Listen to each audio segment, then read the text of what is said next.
And you are listening to Candidate Conversations on the WIDU Radio Network. I'm your host, Jay Reinstein. And with me today, I have the Vice Chair of the Cumberland County Commissioners, Veronica Jones, running for Cumberland County Commissioner at large. That is correct. Good morning, good morning. Good morning, Cumberland County and Fayetteville, North Carolina. Yeah, so and glad welcome to be here. Welcome.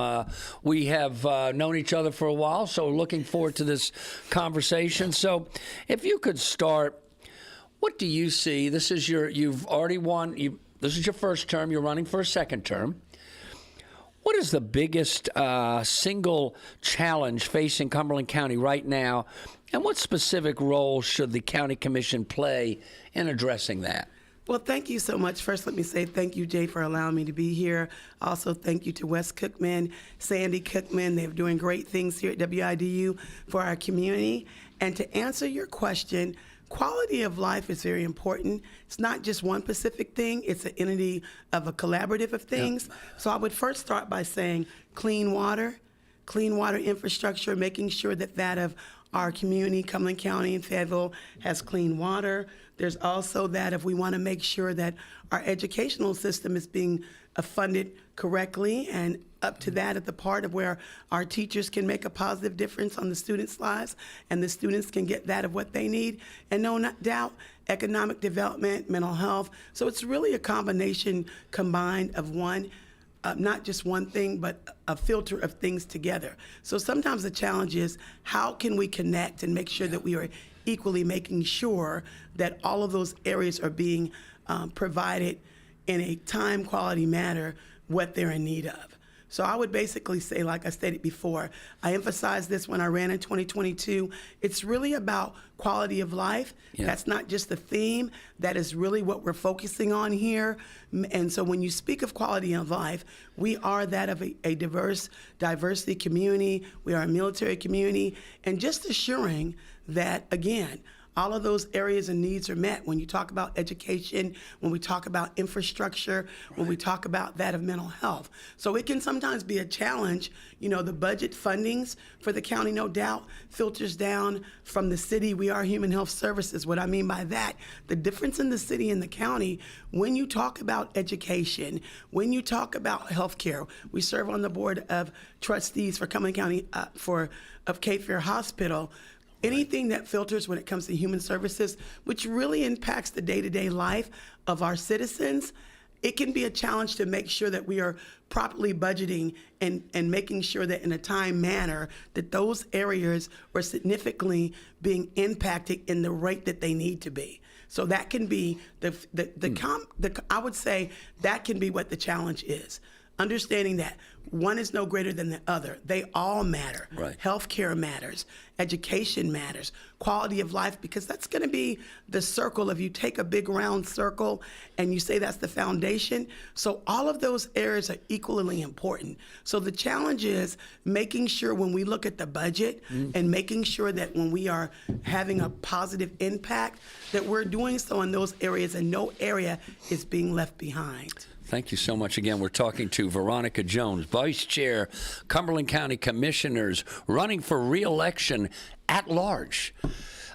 Can you explain just to the listeners, what's the difference between running for District 1 and at large? Just for those folks that don't understand that. Okay, thank you so much. Well, the at-large seat is it's the incumbent of the districts of what your responsibility. No doubt all of the commissioners, we work together, but when you say at large, it's a big territory. People don't understand this.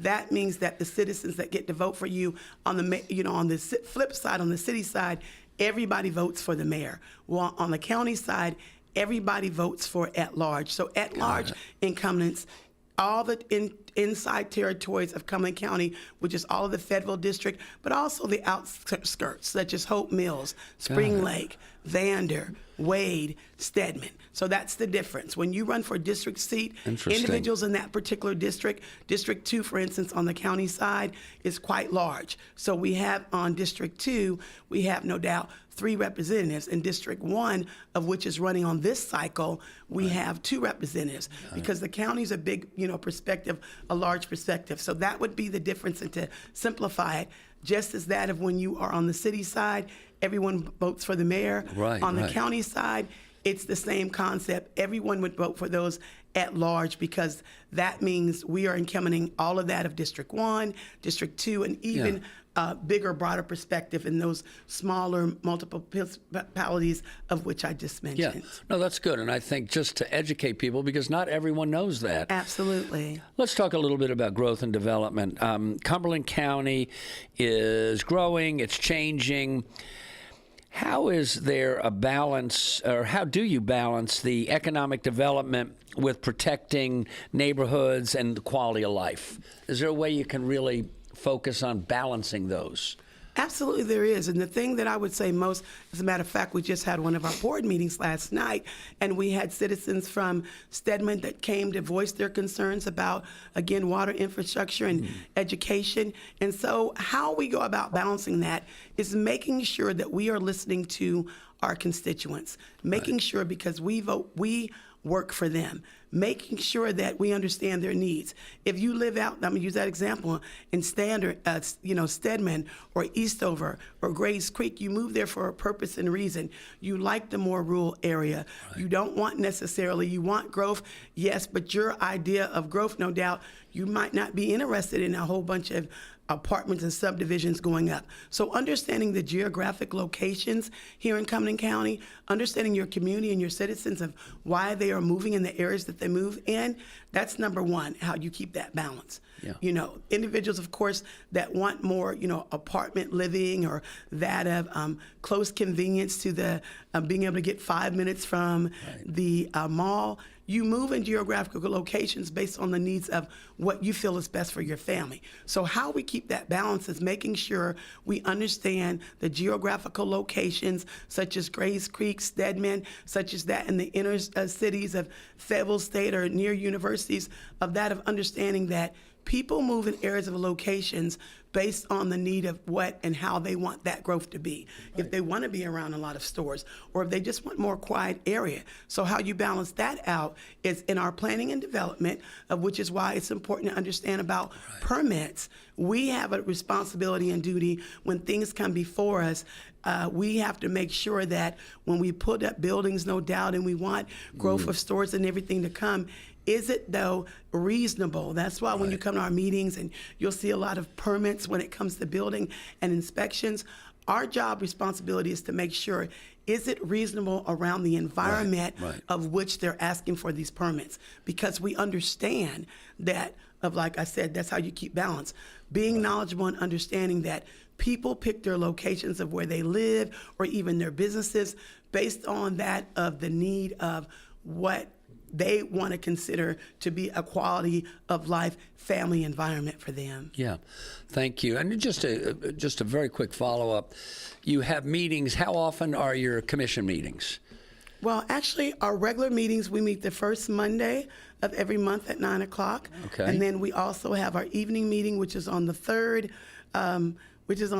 Monday. And then we have our work sessions, which is on the third Thursday, and then we have our work session, which is on the second Thursday. And if I got some of that mixed up, we meet regularly 3 times. First Monday of the month, and then the second Thursday at 1 o'clock, and then on the third Monday, which is at 6:45. And to make sure, if you didn't write that down, individuals listening, you can go to Cumberland County nc.gov, but it is 3 regular meetings. However, it's important to know we have subcommittees of which meet at different times throughout the month as needed. We have a lot of special meetings. So I need everybody to understand, I had this question asked at a prior interview on Gilbert Bays. This is not a 9 to 5. You have to be very flexible. We have night meetings. As a matter of fact, speaking of night meetings, we just had our night meeting on this Monday. We have what we call closed session. Meeting started at 6:45. After our meeting open to the public in different planning sessions, that's over at 9, but we had closed session, of which is meetings that take place, of which is not open to the public. Right. So we ended up getting out of there about 10:45. I got home at 11 p.m. Absolutely. And again, they're not. It's you often think of these positions as part-time. You end up working full-time hours, plus people have full-time jobs. So it's a very difficult balance. Absolutely, and I'm glad that you mentioned that, and especially as the vice chair, I'm in leadership now. Myself and Kirk Deviere, which is the chairman, when you're in the leadership role itself, although we're all leaders, we are going to have even double meetings, more so. Yeah. And I just put that out there because it says part-time, but it really is full-time. Yeah. And like I stated, I'm used to it by now, though I'm going into this in 4 years. Our meeting, that's not uncommon to sometimes get out at 10:45, 11 o'clock at night. I love what I do, but I just like to iterate that to individuals. Community engagement also, we are responsible, no doubt. It's a big part of, it's not just boardroom meetings. You can't make $500 million, decisions and allocate money to appropriate places if you are not out in the community and meeting and going to places that you are going to be allocating these funds to. Yeah, thank you. Again, we're talking to Veronica Jones. She's the vice chair of the Cumberland County Commissioners, running for re-election for another at-large position. This is exciting. So one of the things that's always a difficult subject, and I know you guys, Cumberland County, just did the reval. It wasn't too long ago. Talk taxes. Property taxes, and county is spending a lot, or spending. Let me rephrase that. Property taxes and county spending is a big focus for residents. How do you decide when to raise taxes and when to cut spending? How do you balance that? Because that's a big issue. Well, thank you, Jane. It's an excellent question. And first, let me state this. We have a wonderful staff. We have a wonderful budget team, and they simplify everything. You have to have definitely a staff. And so shout out to Mr. Greer and our financial team, Deborah Shaw, and everyone else. But let me state this. Statistic numbers is how we go about that. We have a wonderful tax team themselves, which works over tax administration. But I want to make sure that we have facts over fiction. We reduced the tax rate from 79.9 cents to 49.9 cents per $100 of asset valuation. That means that's 6 cents below the revenue natural rate, while we also increasing services. We are responsible government, so that does mean that underfunding essential services, it means making strategic investments from the dividends. And so that's what we did. For the first time, a lot of people have gotten confused, but the reality is, and I can state that again, we did reduce the tax rate from 79.9 cents to 49.9 cents per $100. And so I say that to say it's been over 10 years since the tax rate has reduced. I know that people get frustrated. We made it an effort because people were confused. If your houses go up, no doubt, your value of your house, that is what was confusing people. And they were saying, oh, taxes have been raised, when really no.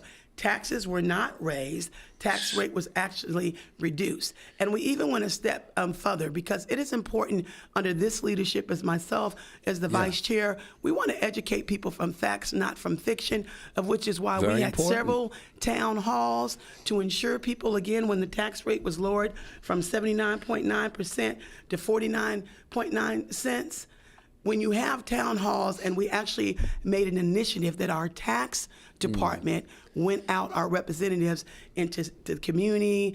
They were scheduled meetings. They went to senior citizen meetings. That's great. They went to churches, and that of other nonprofit organizations, business organizations, to educate people on the understanding properly of the taxes hedge, because it was a big frenzy. So education makes a difference. So we made that initiative that our tax team, that's on the 5th floor administrators, went out to educate people that really this is a tax decrease. And then even if they had a concern, again, this takes a team, a family at the over here at the community. We 7 individuals, we are educated, but we allow that of the specialists to handle things like that.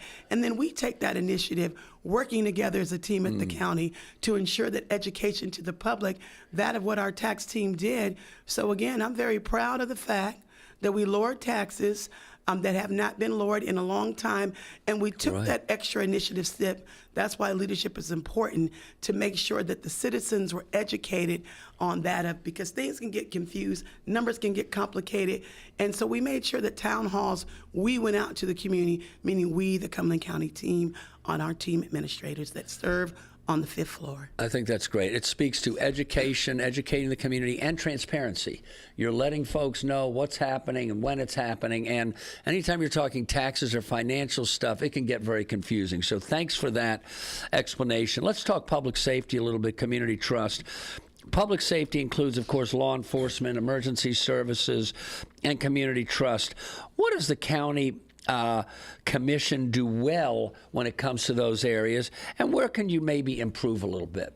Well, first of all, let me say where we do well in those areas is that we make sure that with our sheriff's department, we do have a liaison, of which is Commissioner Henry Tyson. It's important. I serve as a liaison for the Social Service Board. I serve as a liaison on the Public Health Board, liaison for Behavior Alliance. But what happens is we have different commissioners that serve as liaisons. That keeps us well connected and grounded with our different, like our public safety when it comes to working with Sheriff Morgan and the rest of the Sheriff's Department. Public safety also, I always tell individuals, is we need to think on the bigger perspective of which this leadership, we're making it a point to do that. Public safety means also our 911. Public safety also means mental health. And as a mental health qualified mental health professional, which leads me to this, public safety, we've moved forward with the city in the Fayetteville on the 911 constellation that incorporates mental health as a core function. We're also working with Fort Bragg to explore that of consolidation with installation services. And that way, when someone dials 911, they should not have to think about, jurisdictional boundaries. They should get help. So we are making those steps under this leadership. I was also pleased to say pushing that forward as a mental health qualified mental health professional myself, making the initiative. I serve as the chair. Well, it's a one-year term. We flip it over to the city. But we do have what we call the Fayetteville City County Liaison Committee, of which I chaired that. And I'm pleased to say that the mayor, Chairman Deviere, myself as the vice chairwoman, former vice chair at the time, Kathy Jensen, we have made a lot of big initiative moves, and we are committed to making this happen this year. As we know for years, trying to get that consolidation. But I feel like this is the first time under this leadership, guess what? That actual meetings, we're about results, not just talk. Meetings, getting together 7 county commissioners and that of 9 city councils for the first time in over 10 years. This leadership, we made that happen. And I can also say this, we have another upcoming meeting, again, for those that didn't get to see it, for the first time in over probably, I think it was the first time, as they stated, that's ever happened, or it's been a long time, put it that way, that the city council under this leadership and the county commissioners made it a point initiative to get together about this 911. So we do that well, this leadership. I can't speak of other people's leaderships, but as the vice chair, making it an effort to communicate. We understand, as like I stated, you call 911, you're not interested in which jurisdiction, city or county, whether you're in Spring Lake, Hope Mills, you want help. And so we do that well when it comes to working with the other bodies of government. And again, that's facts. I'm here today to speak facts. 911, for the first time in history, the city council as well as the county commissioners collectively got together, discussed some serious plans about 911, and we have an upcoming meeting attentively that will take place before March for the second meeting. So we are determined to make that happen. And no doubt, I would probably say when it comes to public safety, as anything else, although we did provide a raise over the last year also for our I would say that would be a strengthening area, but I think that's for any county, no doubt. Our sheriff's department, they work hard to keep us safe. We were able to provide them with new police cars for their safety. But I would say that you never can stop looking into the fundings, no doubt, with the budget. So to see about maybe an increased raise even again would be the area challenge that I would say no one never, a job like that is 24 hours. That would be the area that, of course, we could see about increasing. But I did want to say that for those of you that maybe keep up with the county and don't want to put those facts out there, just of recent 2 months, pleased to say, under this leadership, they came before us, the sheriff's department. They were in need of new police cars. We made that happen. Also, they were were in need That's great. of new guns when they're out there to protect us. We made that happen. And also, we understand that, if, like I stated, as an individual working as the liaison on the Social Service Board and on the Public Health Board, I understand the importance that we can't forget about our social workers. Right. They work hand in hand a lot on these calls, and speaking of mental health, where they have to come out to assist. So we made sure, too, as an initiative, push forward that not only did the police department get new police cars, we wanted to make sure that our social workers were safe. Wow. We made sure there's new vehicles for the DSS. And so those are just some other warrant facts that many people just don't know. And then also, shout out to our social service department, since I am on that board, and shout out to Miss Brenda Jackson, our director, doing great things over there. I know her, yes. Yeah, they have received a lot of behind-the-scenes things about the county. It's very competitive as far as your quality of service. Right. They're funded by the state, but our DSS department has received several awards through county, state, and national. Last year in 2025, we're pleased to have, so did the health department, for that of quality of standard across North Carolina. So that is very big and major, because they do get graded, no doubt. The public health department under Dr. Right. Green's service and all of her team of nurses and doctors, there are several awards that Cumberland County, people don't realize that is before quality of life and quality of standard, that of everything from the services from the doctors and the nurses over at the public health department, as well as social work department, that they have received. Of course, no doubt we were able to be able to recognize them at our meetings, but it's just important to educate the community on that of the quality of services here. And I mean, this is what, the 5th largest county. So Yeah. that is big and major when you're getting state recognition awards. Right.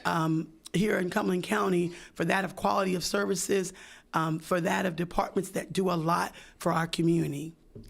You are doing a lot of stuff. I'm very pleased to hear that progress is being made on the 911 center. That is big stuff. And as you said, this is like 10 years worth of work, and maybe things are finally coming to fruition. Let's talk about education and workforce. And while the county doesn't run the schools day to day, it does fund them.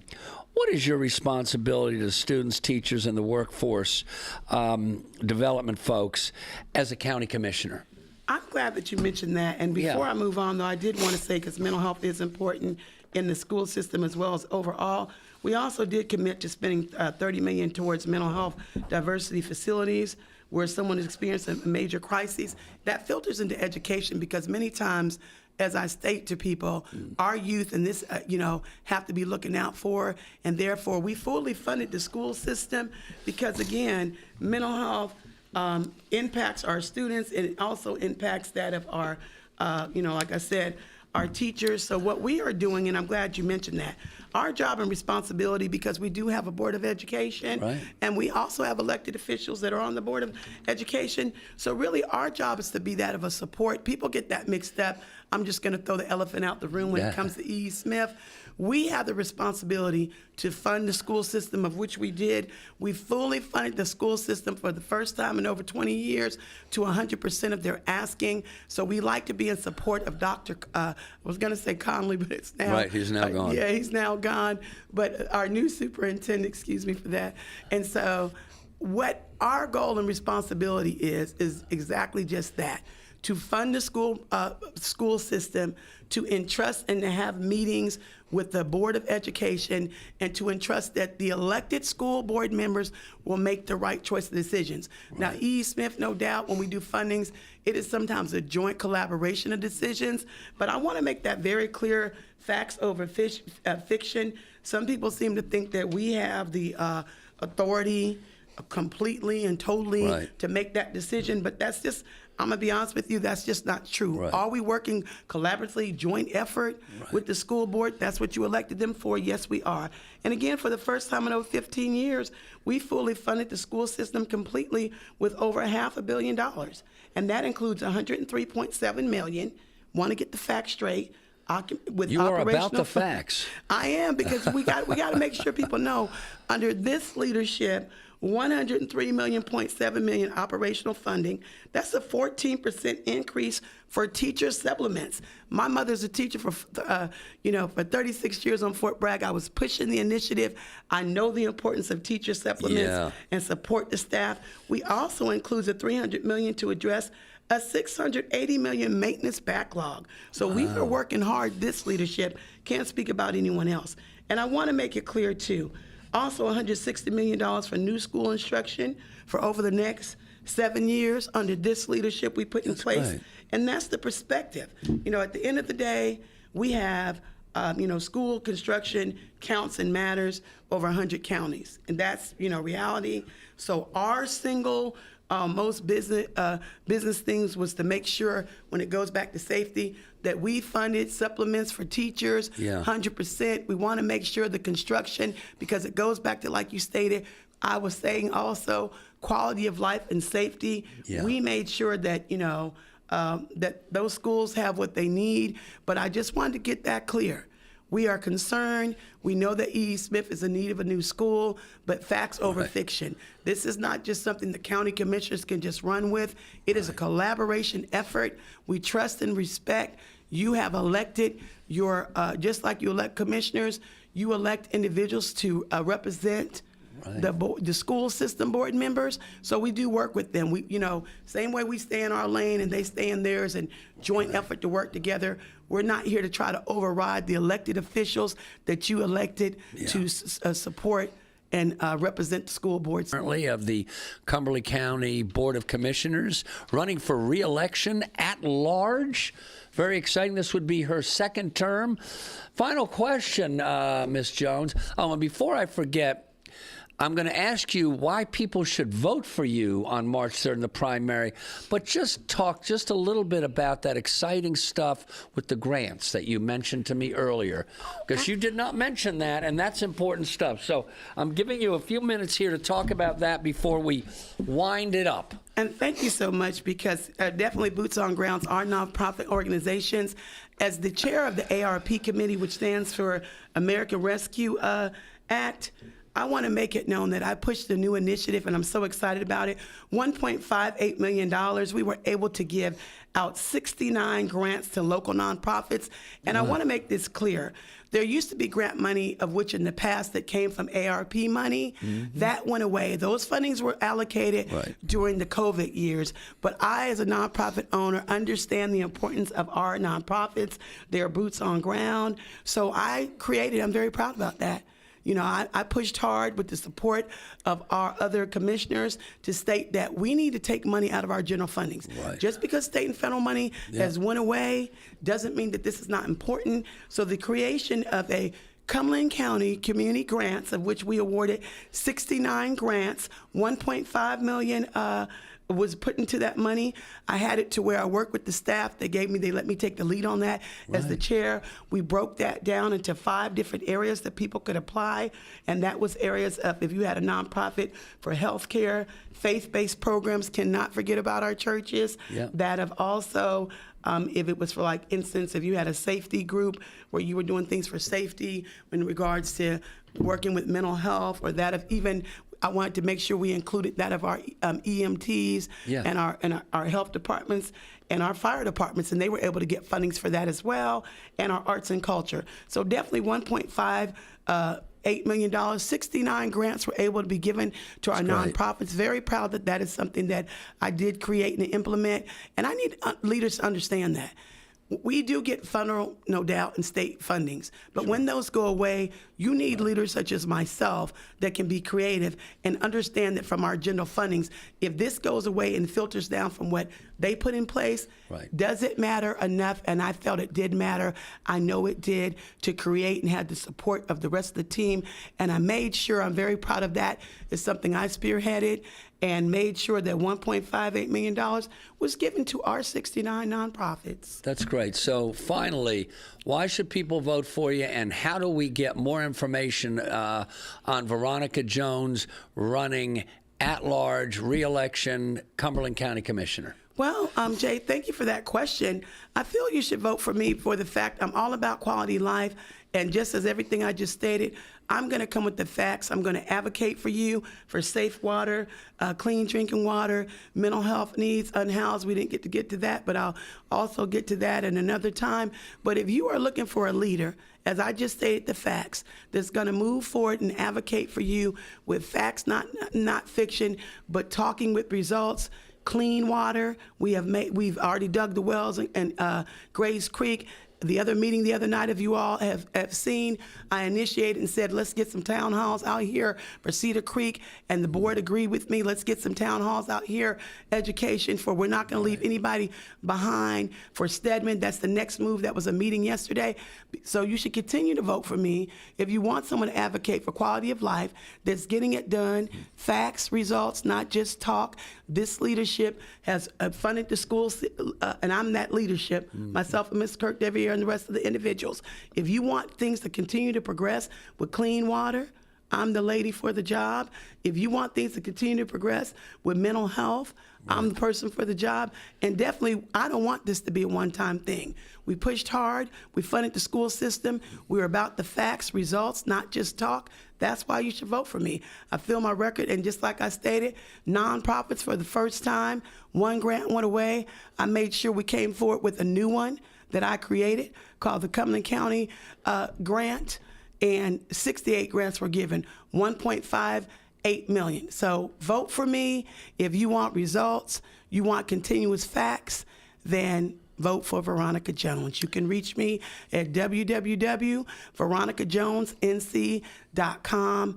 A vote for Veronica Jones is a vote for a quality of life for all individuals, no matter your zip code, and that of results in a timely manner. We are getting things done. This is not the time to change up and stop. We want to continue making sure the school system is funded. We want to continue making sure lower taxes happen as they did under this leadership.